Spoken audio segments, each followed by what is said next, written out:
Assalamualaikum warahmatullahi wabarakatuh. Perkenalkan, nama saya Ayub Santoso, Prodi Teknik Informatika semester 1 di kampus A. Berikut saya akan menjelaskan tentang fungsi dari multimedia di berbagai tempat seperti rumah tangga, keluarga, pemerintahan, dan lain sebagainya. Kemudian untuk materi yang pertama yaitu multimedia, fungsi multimedia dalam rumah tangga. Pertama adalah dalam rumah tangga, multimedia berfungsi untuk membantu pekerjaan rumah tangga. Contoh seperti memasak, mengerjakan semua pekerjaan rumah tangga melalui media atau aplikasi video seperti YouTube, Instagram, TikTok, dan lain sebagainya. Jadi sangat membantu kepada ibu rumah tangga atau keluarga apabila mengerjakan pekerjaan rumah, tidak tahu apa yang harus dikerjakan atau tidak tahu bagaimana cara memasak, mencuci, dan lain sebagainya. Kini multimedia hadir dalam rumah tangga dengan video atau aplikasi melalui konten YouTube, konten video TikTok, dan lain sebagainya. Jadi sangat mudah untuk para ibu rumah tangga belajar memasak atau belajar mengerjakan pekerjaan rumah. Kemudian yang kedua yaitu menjalin silaturahmi dengan sanak saudara yang jauh melalui grup WhatsApp, HP, SMS, dan lain sebagainya. Ini sangat penting buat para keluarga, yaitu memiliki media seperti WhatsApp group untuk menjalin silaturahmi atau menjaga tali silaturahmi sanak saudara yang jauh, apalagi di masa pandemi sekarang ini ya, tidak bisa berkunjung satu sama lain dan berkunjung ke rumah saudara dengan yang jauh. Kini media seperti WhatsApp dengan grup WhatsApp-nya menyambung yang jauh, dapat berkomunikasi dengan yang dekat.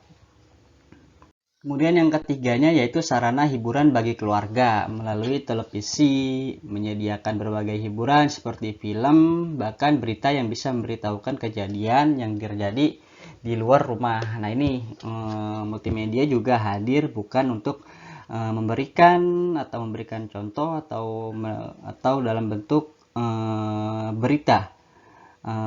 Multimedia hadir di dalam rumah tangga untuk memberikan sarana hiburan. Mungkin yang suka nonton film atau suka ke bioskop, di masa pandemi sekarang ini bioskopnya ditutup, kemudian para keluarga bisa menonton melalui TV atau aplikasi via video, kemudian via aplikasi Epic, dan lain sebagainya.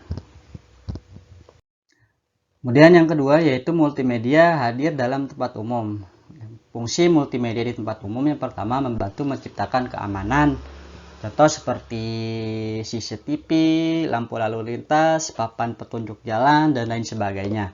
Yang kedua yaitu memudahkan dalam melakukan transaksi.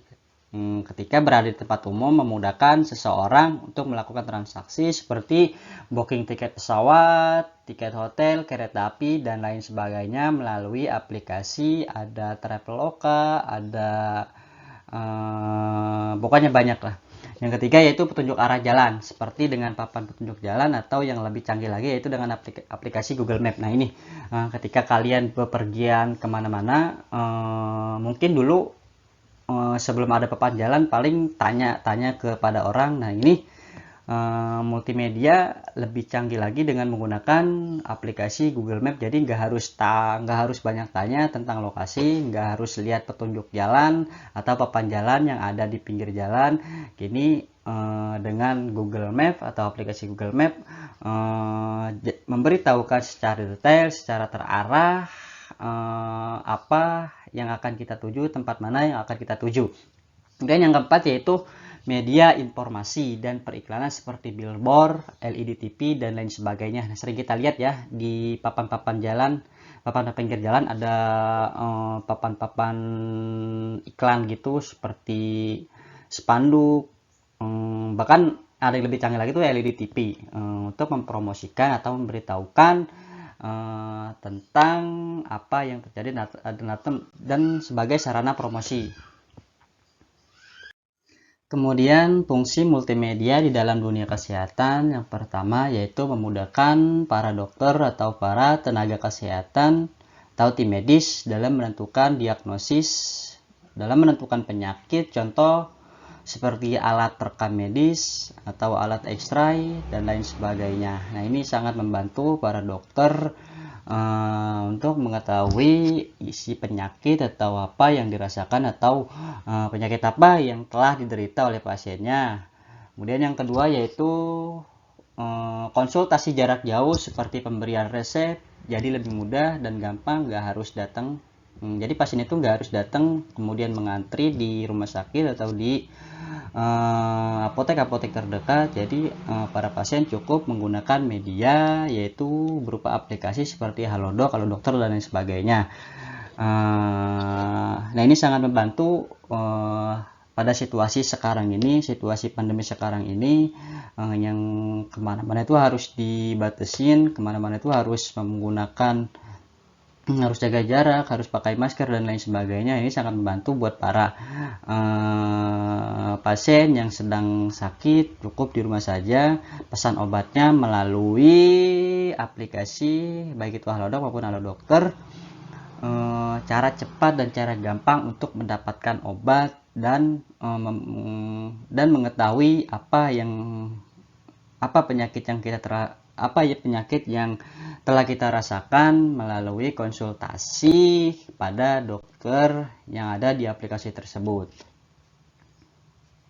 Kemudian yang ketiga yaitu memberitahukan atau pemberitahuan dan informasi sosial dengan menggunakan speaker, mikrofon, dan sirine. Ya, mungkin sering kita lihat yang udah sering ke rumah sakit atau sering rutin atau tiap bulan ke rumah sakit, mungkin ada di resepsionis medianya seperti mikrofon untuk memanggil pasien atau untuk memanggil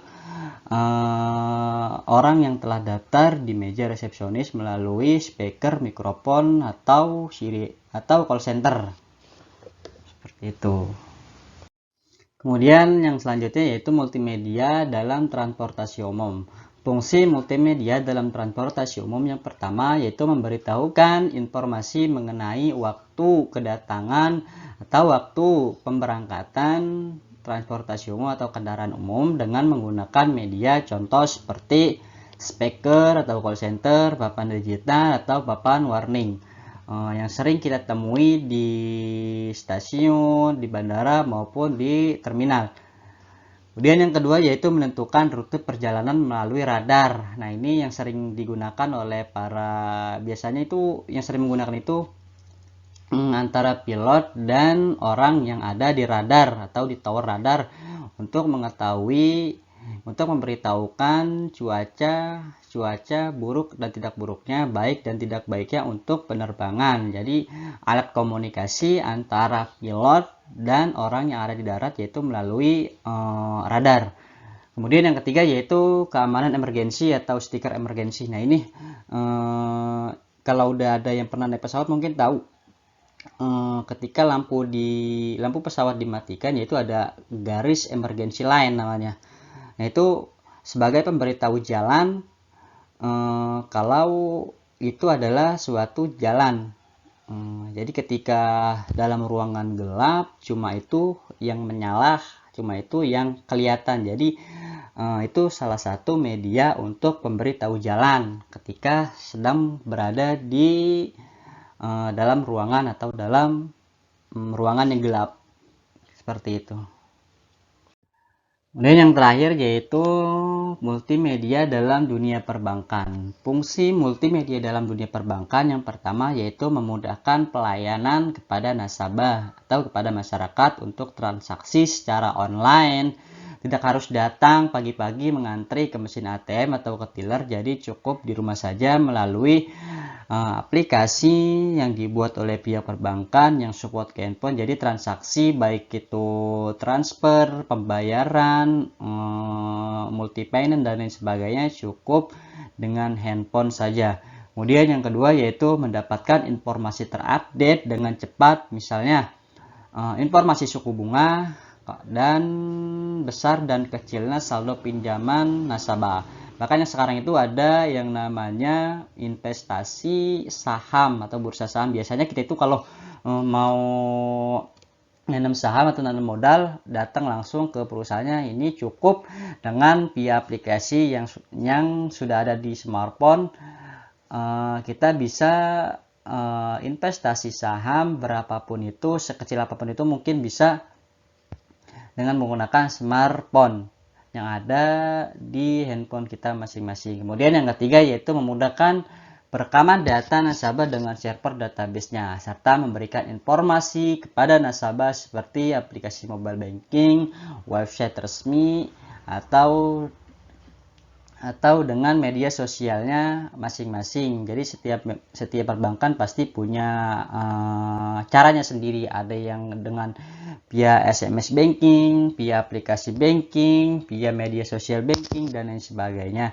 Itu sangat membantu kepada nasabah untuk melakukan transaksi ataupun melakukan pembayaran secara mudah dan cepat seperti itu.